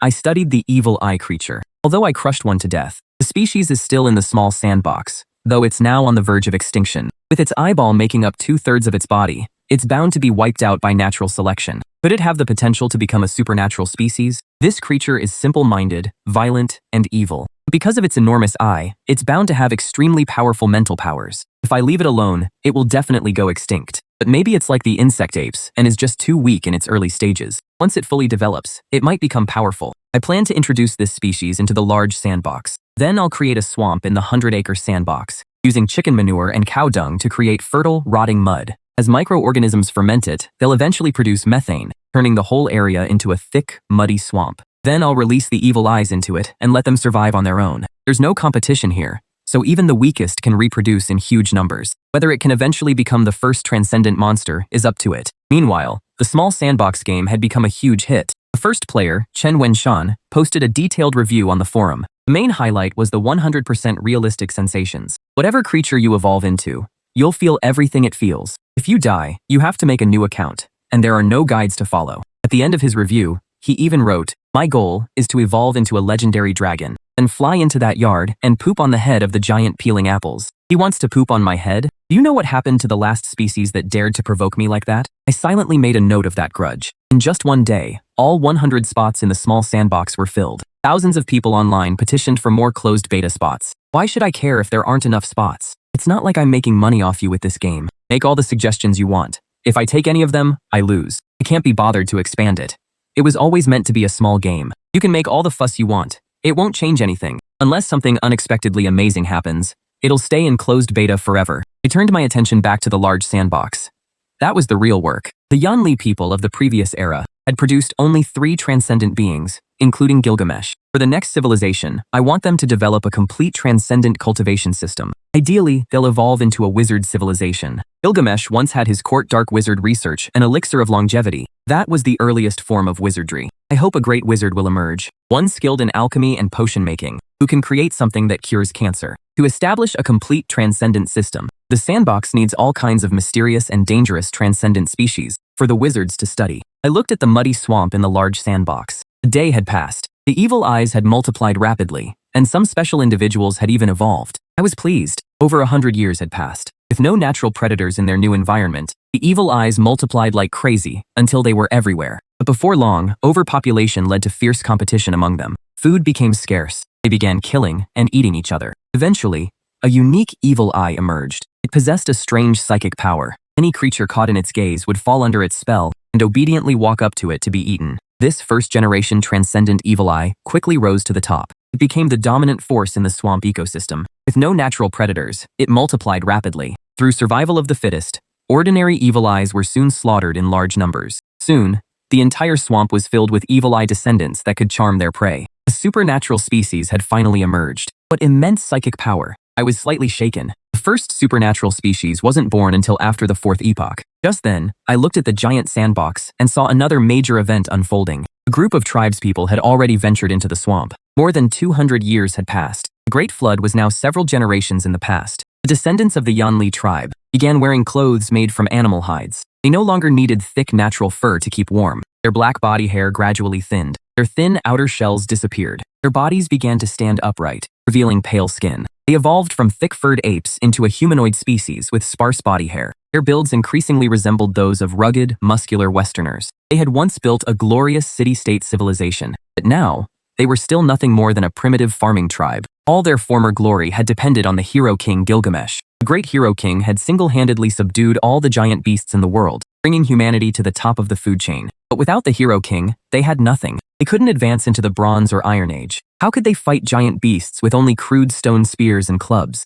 Civilization's only sacred sword, the Sword of Rupture, had gone with Gilgamesh. It sank forever into the endless depths of the world-ending flood. At that moment, Muj, the daughter of the Babylon tribe's chief, let out a sigh. Her eyes were filled with sadness. That was an epic age that belonged to one man, the great hero king Gilgamesh. No wonder the people of his time wrote epics to preserve his glory. Our age has lost its glory and is falling into decline. If only the divinely bestowed sword of civilization hadn't been lost, we might not have struggled so much, even without the great power of the blood of strength. Civilization is the power that protects us as an intelligent species. I, Muge, want to find the path forward for our civilization. How are we supposed to survive? Muj remained calm. She was the bravest and wisest person in the tribe. She wasn't as strong as the men, but her combat skills allowed her to defeat most of the tribe's warriors. She turned to the burly men in animal hides beside her. "How is the exploration of this area going?" "It's all marshland around here," one of the warriors replied. "This is a vast, muddy swamp. It must have formed from water left behind by the Great Flood. It's teeming with life and has plenty of delicious fruit. This is the fertile swamp I created, with layers of chicken and cow manure. The plants are thriving even more here." Mooj took a deep breath. She gazed out at the vast black swamp before her. Just as she was about to make this the tribe's next foraging ground, she suddenly sensed something was wrong. Two people were missing. Everyone looked at one another uneasily. This had never happened before. Something's not right. The giant beasts are too big to enter the swamp. They just sink. And there are no signs of giant beasts anywhere nearby. It must be smaller swamp creatures secretly attacking us. Mooj made a quick decision and led the group of over 20 away. But just then, a grotesque, grayish-black tentacled monster suddenly emerged from the swamp mud. Its body was covered in tentacles that looked like gray seaweed, wrapped around a huge, bloodshot crimson eye that took up 2/3 of its body. "She's so beautiful. How could anyone be that gorgeous?" Several burly men in animal hides suddenly locked eyes with the sinister, bloodshot eye. They acted as if they were looking at the most beautiful woman in the world. No one could hold them back as they excitedly rushed toward it. "What are you doing? Don't go near it." Mooj instantly realized what was happening. That sinister giant eye could bewitch its prey and lure them closer. The two missing people must have walked right into its trap and to their deaths. She immediately abandoned the bewitched men and led the others away. But then she suddenly stopped, her eyes blazing with excitement. "What an incredible creature. They're even weaker than we are. Their tentacles are soft and feeble. Their huge eyes are mindless, yet they possess a terrifying and unbelievable power that can destroy creatures stronger than themselves. Aren't we just as weak? Why are they the only ones with such a unique power?" An unknown fire seemed to burn in Mooj's eyes. A terrifying idea took root in her mind. "I'll take its power and restore our tribe to greatness. We'll kill it, then we'll run." Everyone was stunned. She spun around and raised her white stone spear high. A ray of light shone down from the sky onto her beautiful, icy face. She looked like a goddess of war from Norse mythology. "Follow me and kill it. I'm taking its corpse back to the tribe. But more of these creatures are closing in on us," someone shouted, staring deep into the black swamp. More giant-eyed tentacle monsters were writhing toward them. Their sticky tentacles slowly crawled forward. They moved laughably slowly, but their strange power was terrifying. If those giant eyes surrounded them, they had to kill one, even if it cost them their lives. Mooj raised her stone spear and became the tribe's fiercest warrior. She charged straight at them. With a single thrust, a sharp, raspy scream rang out like a wailing baby. The fragile giant eye burst apart. A foul stench filled the air. Just then, she suddenly stopped. A fiery look appeared in her eyes. "What incredible creatures. They're even weaker than we are. Weak, limp tentacles. A huge, stupid eye. Yet they possess unbelievably terrifying power, enough to destroy creatures stronger than themselves. Aren't we just as weak? Why are they the only ones with this unique power?" A mysterious flame seemed to burn in Mooj's eyes. A terrifying idea awakened within her. "I'll take its power and restore our tribe.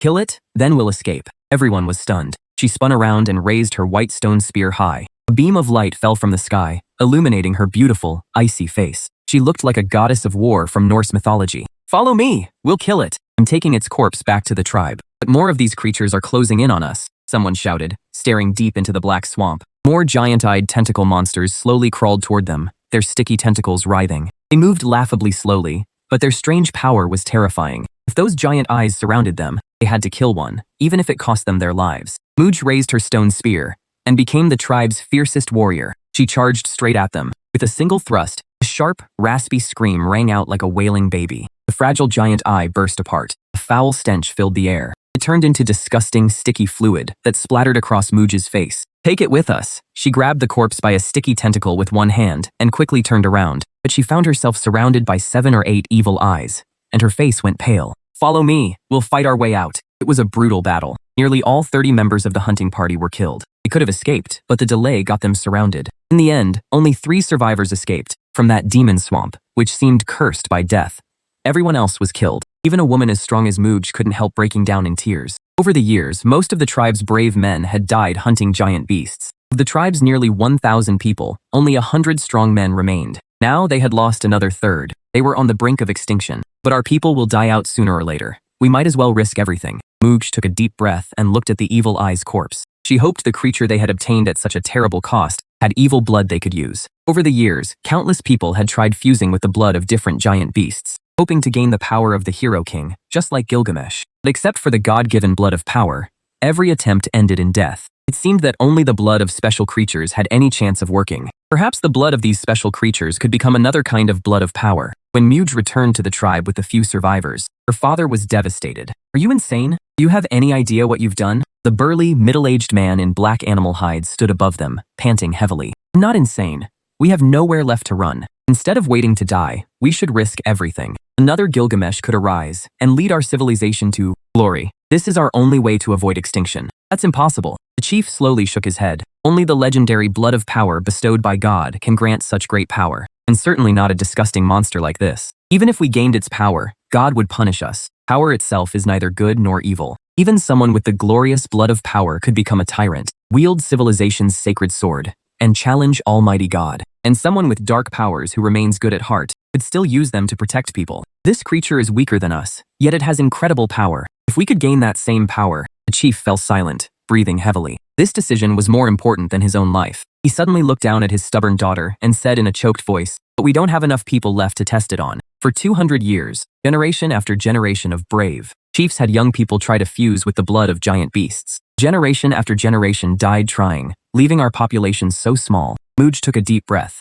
We may not have enough able-bodied men, but we have plenty of women, children, the elderly, and the weak. All these years, the men have protected the women. This time, it's the women's turn to step up. And if most of the women die, we'll have fewer burdens to carry. This time, the women of the tribe will take the gamble. The tent instantly fell silent. Half a day later, blazing torches burned high above the tribe. Mugi gathered the entire tribe. If we don't want to face extinction, if we hope to restore the glory of the Yanli people, if we hope for the rise of the next great hero king, then not even death can make our arms buckle. The great hero king Gilgamesh once said, "Humanity's struggle against nature is a history written in courage and praise." And today, history will remember the courage we showed. Tomorrow morning, we ask you to fight for the tribe. Humanity's anthem is an anthem of courage. Below, the women silently held their children. They all knew there was almost no chance of survival. That night, countless women said goodbye to their husbands and children. After crying their hearts out, they bravely chose to go through with it. Over the years, their husbands had died, their fathers had died, and someday, their sons would die too. What did they have left? They still had themselves. There was no one left to protect them. The only ones who could protect them were themselves.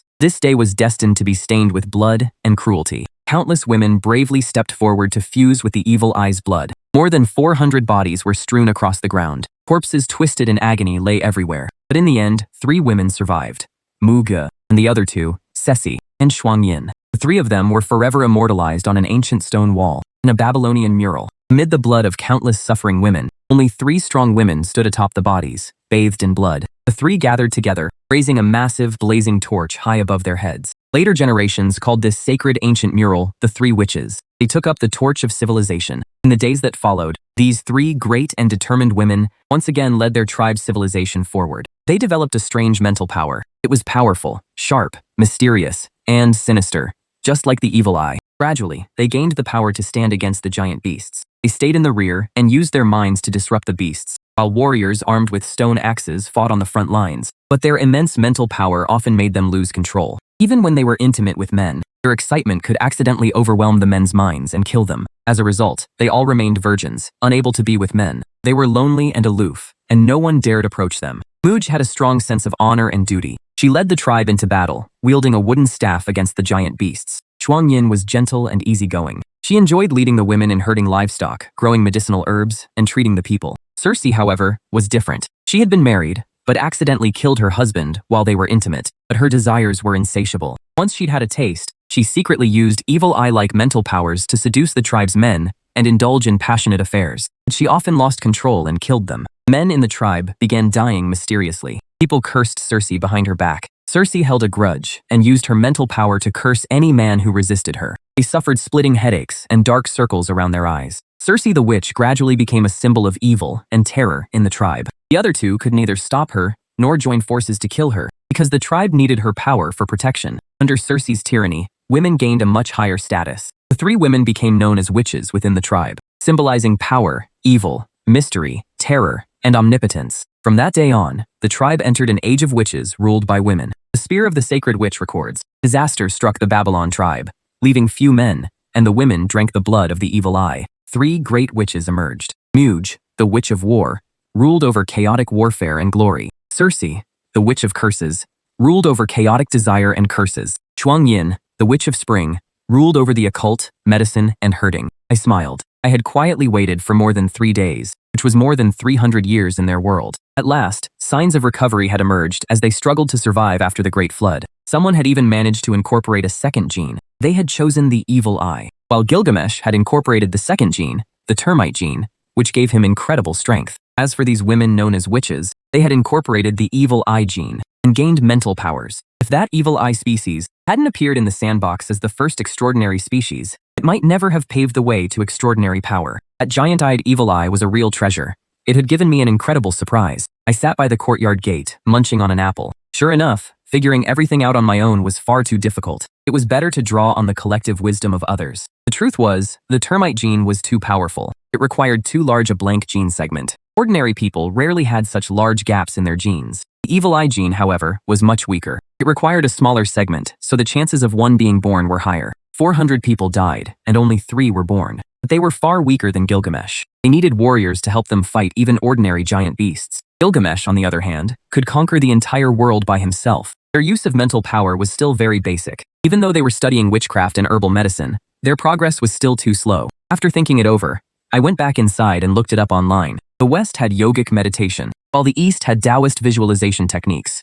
Both were used to train the mind. I could give them the seed of meditation and let them develop their own path. After all, on the path of cultivation, pioneering a whole new path meant crossing a river by feeling for stones. It was too hard when you kept running into obstacles. But once they had a clear direction, their progress would be countless times faster. But how could I meet these 3 witches? Transforming into a giant beast of wisdom to deliver another treasure was out of the question, and I couldn't directly control a microscopic creature in the sandbox to act for me. As I was thinking, I noticed that in the small sandbox, a group of hardcore players had already climbed onto land. They discovered that there really was a massive giant sitting on a towering chair in the distance, eating an apple and deep in thought. This sandbox game is seriously awesome. So in this game setting, we really are evolving bugs in a yard. Are we supposed to fight back against the giant? 3 or 4 bizarre-looking players whispered among themselves, amazed by the game's insane level of freedom. Let's stay hidden and watch. We're no match for him right now. Don't get close.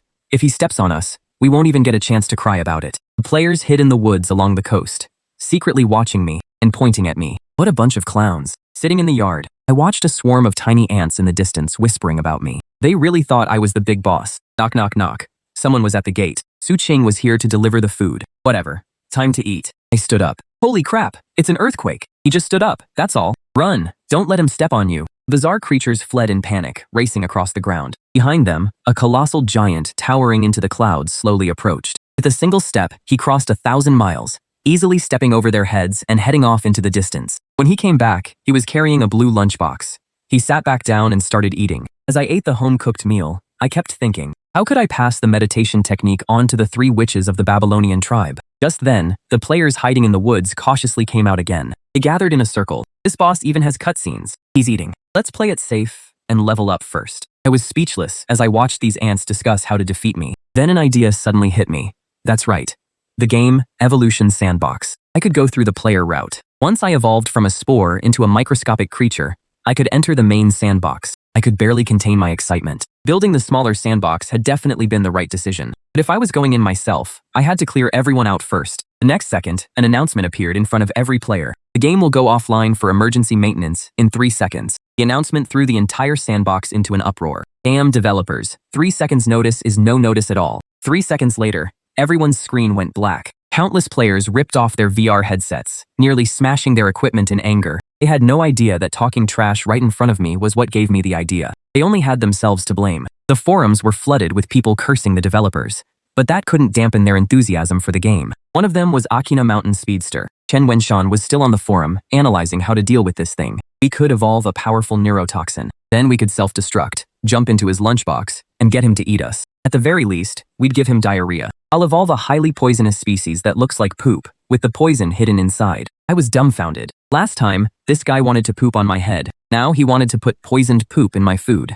I silently added that to the list of things I held against him. Buddy, you'd better watch your back from now on. After forcing everyone out of the smaller sandbox, I brought a white rubber hose over to the sandbox. I used a hoe to dig up the ground between the 2 sandboxes and buried a pipeline over 30 feet long underground. It connected the 2 worlds. This was my exclusive VIP passage. No one could enter without my permission. Then I went back to my room and put on my VR headset. I registered a player account. Everyone who insults me goes on my list. I logged into the game. Everything around me was pitch black. After several hours, the species I'd evolved finally made it onto land. This body, I looked at my bizarre body, which was just like the players. I was a black, shaggy crow with 3 eyes, 2 normal ones, and 1 in the middle with a vertical pupil. My entire body was covered in black feathers. I still couldn't fly. I could only glide 3 or 4 meters at low altitude, so I grumbled to myself. This crow is just as ugly as that giant eyeball. If uglier means stronger, it should have just as much potential, right? The Genesis system immediately hit me with a critical blow. It most likely has no extraordinary potential.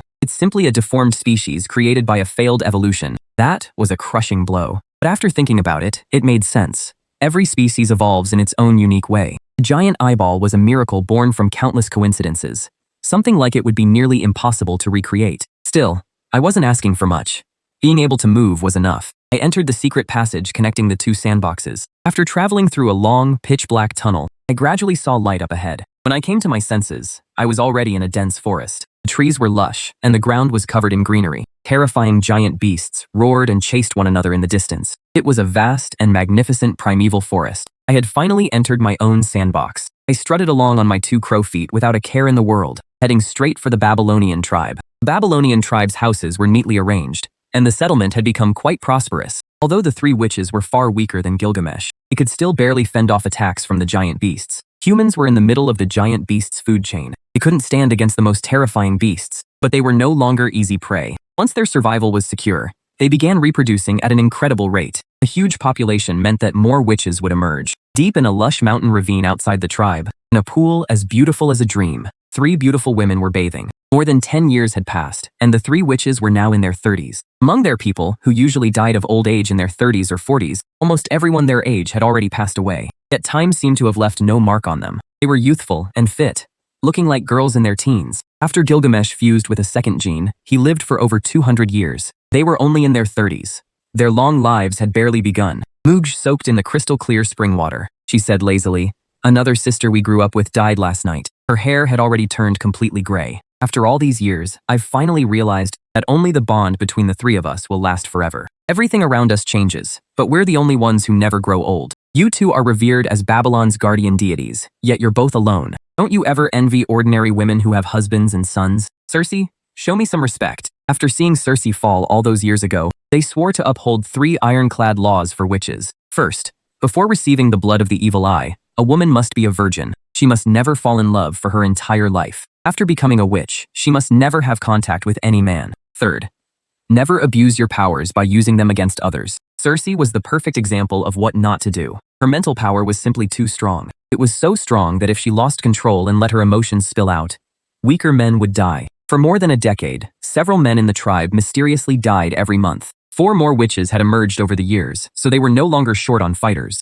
Muge and Shuangyin decided to subdue Circe, but after the battle, they were horrified to discover that Circe had secretly become far stronger than either of them. They could only suppress her by working together. While the good witches held themselves back, the evil witch Circe let her mind run wild, which only made her mental power grow stronger. Another 5 years passed. It was now Babylon year 16. Circe's power had become impossible to measure. Even together, the 2 could barely stand against her. Well, don't you at least want to try it? Why hold yourselves back when you can give in? No, your way is misguided. We must find the right way for witches to train their mental power. If I can't convince you, then I'll have to use force. Circe's expression slowly turned cold. An intensely cold mental aura spread from her body. Ripples spread across the water around them. You've actually become this powerful? Muge and Shuangyin's expressions changed. Attack! 4 new witches appeared beside the pool, holding black staffs. Muj had come prepared, planning to unite all the witches to defeat Circe. What difference will it make if you join forces? Circe's violent mental power suddenly surged. The impact sent the water churning violently. The spiny-tailed fish were stunned and floated belly up.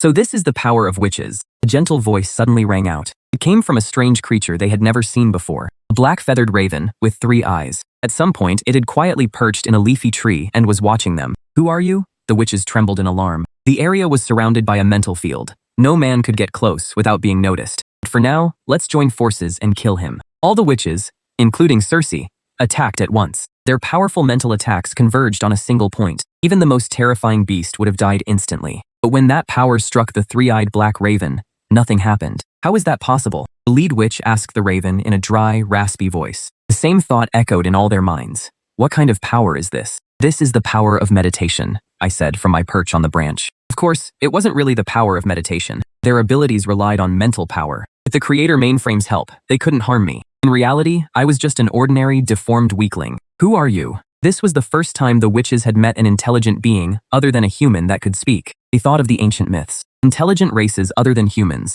were the great beasts of wisdom, also known as the creators. Are you a god? A god?